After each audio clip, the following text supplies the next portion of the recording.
महोदय, उपरोक्त विषय अंतर्गत निवेदन है कि 2011 की जनगणना के अनुसार मध्य प्रदेश में 15,51,000 दिव्यांगजन निवासरत हैं, जबकि वर्तमान में मध्य प्रदेश में दिव्यांगों की संख्या 20 लाख से अधिक है। महोदय, दिव्यांगों के लिए शासन ने कई कानून बनाए हैं, कई योजनाएं बनाई हैं, परंतु सब जानते हैं कि दिव्यांगों की स्थिति आज भी बहुत दयनीय है। फिर समझ में यह नहीं आता कि आखिर इन कानून और इन योजनाओं का लाभ किसको मिल रहा है। सरकार वास्तविक दिव्यांगों तक इसका लाभ क्यों नहीं पहुंचा पा रही है। दिव्यांग शारीरिक रूप से तो कमजोर है, वह मानसिक रूप से भी प्रताड़ित हो रहा है। माननीय, जिस प्रकार किसी का नाम करोड़ी लाल रखने से करोड़पति नहीं हो जाता, उसी प्रकार विकलांग को दिव्यांग कहने से दिव्यांग नहीं हो जाता। यदि सरकार को यह लगता है कि दिव्यांगों में ईश्वर ने अतिरिक्त बुद्धि दी है, इसलिए उसका नाम दिव्यांग रखा है, तो शासन उस बुद्धि का उपयोग क्यों नहीं कर रही है। क्यों दिव्यांगों को बेरोजगार है, क्यों दिव्यांग भीख मांगने को बेबस है, क्यों दिव्यांग शोषित है, क्यों दिव्यांग पीड़ित है, क्यों दिव्यांग लाचार है, क्यों कोई सुनने वाला नहीं है।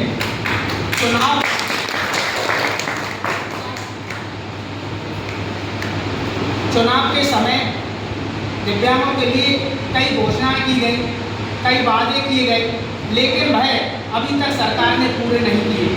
बार बार दिव्यांगजन अलग अलग प्लेटफॉर्म पर कलेक्टर महोदय को, सांसद महोदय को, विधायक महोदय को ज्ञापन देते रहते हैं, लेकिन उसका कोई परिणाम नहीं निकल पाता है। मध्य प्रदेश सरकार की हम सराहना करते हैं कि मध्य प्रदेश की आधी आबादी लाडली बहना उनको आर्थिक सहायता के रूप में 1250 रुपये दे रही है। हम सरकार को धन्यवाद ज्ञापित करते हैं कि सरकार किसान भाइयों को 10,000 किसान सम्मान निधि उपलब्ध करवा रही है। हम मध्य प्रदेश सरकार की सराहना करते हैं कि सरकार 80% आबादी, जिसमें 50% महिलाएं, बाकी किसान, सबकी सहायता कर रही है। लेकिन हमें दुख इस बात का है, पीड़ा इस बात की है, कष्ट इस बात का है, दर्द इस बात का है कि संवेदना इस बात की है कि मात्र 3% आबादी भीख मांगने के लिए विवश है, अपना गुजारा करने के लिए विवश है, शिक्षा अर्जित करने के लिए विवश है, बच्चों को शिक्षा अर्जित कराने के लिए विवश है, यहाँ तक कि दोनों टाइम का भोजन करने के लिए विवश है। आप देख सकते हैं पीछे हमारी माता बहनें बैठी हैं, उनका बच्चा उठ नहीं सकता, चल नहीं सकता, बैठ नहीं सकता। ऐसी न जाने कितने परिवार होंगे। आज हमारे 20 लाख लोगों का परिवार है और 20 लाख दिव्यांगों का परिवार, 5 लोगों की संख्या माने की 1 करोड़ होगी। कितने दिव्यांगों की तरफ किसी का ध्यान नहीं जा रहा है। माननीय, मध्य प्रदेश के समस्त दिव्यांगजन ज्ञापन के माध्यम से मध्य प्रदेश के समस्त 230 विधायकों को अपनी पीड़ा से अवगत करा रहे हैं और यह मांग कर रहे हैं कि सरकार से हमारी मांगों को पूरा करवाने का कष्ट करें। महोदय, जब घर में कोई एक सदस्य दिव्यांग होता है तो उसका दुख पूरे परिवार को सहन करना पड़ता है। इसलिए यह समस्या केवल दिव्यांगों की नहीं है, बल्कि जन जन की है, जनता के महत्व की है, लोक महत्व की है। संपूर्ण प्रदेश में हो रही दिव्यांगजनों के विरोध प्रदर्शन को ध्यान में रखते हुए इस ज्वलनशील लोक महत्व के विषय को विधान पटल पर रखकर चर्चा करवाने की आवश्यकता है।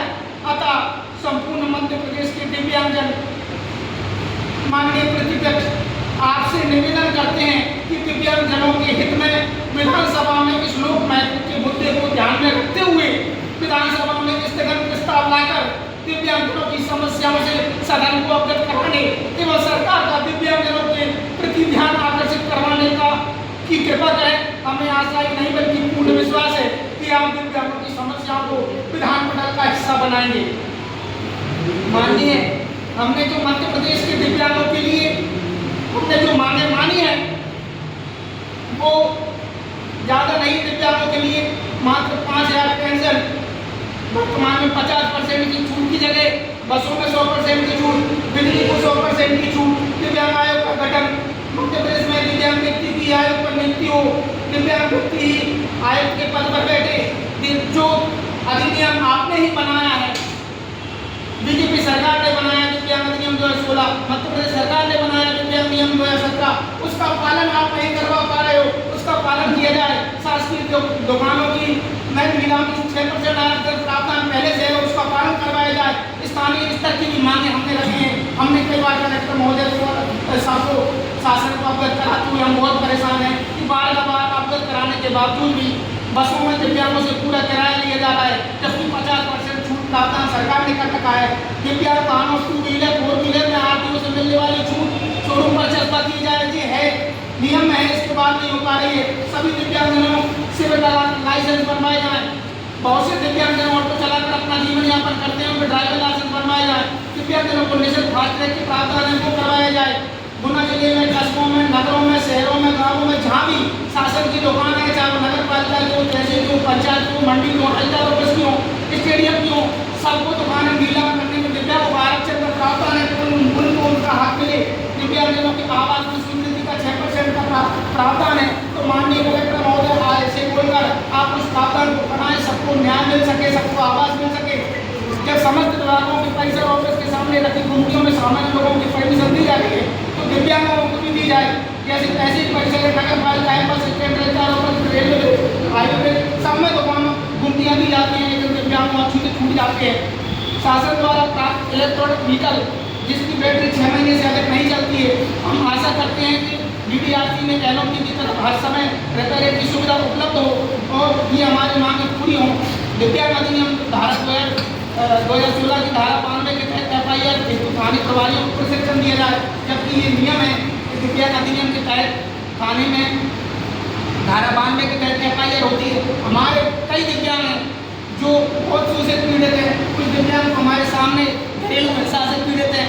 ये भाई बैठे हैं, कई बार थाने के चक्कर हो चुके हैं, लेकिन इनका कोई हल नहीं निकल रहा है।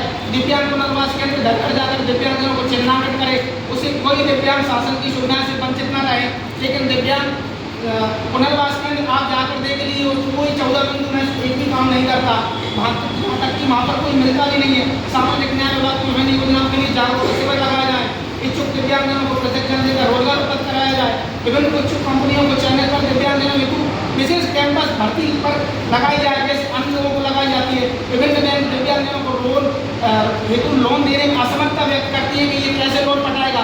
सभी बैंकों को निर्देश जारी कर रोजगार हेतु लोन उपलब्ध करवाया जाए। रेलवे स्टेशन पर दिव्यांगजनों की निःशुल्क वाहन व्यवस्था उपलब्ध करवाई जाए। बस स्टैंड पर साफ सुथरे शौचालय की व्यवस्था की जाए, जिससे दिव्यांग उसमें जा सके।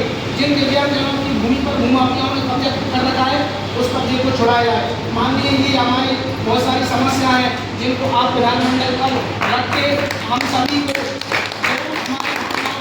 विधानमंडल तक पहुँचाएंगे, ऐसी हम आशा और अपेक्षा और विश्वास रखते हैं।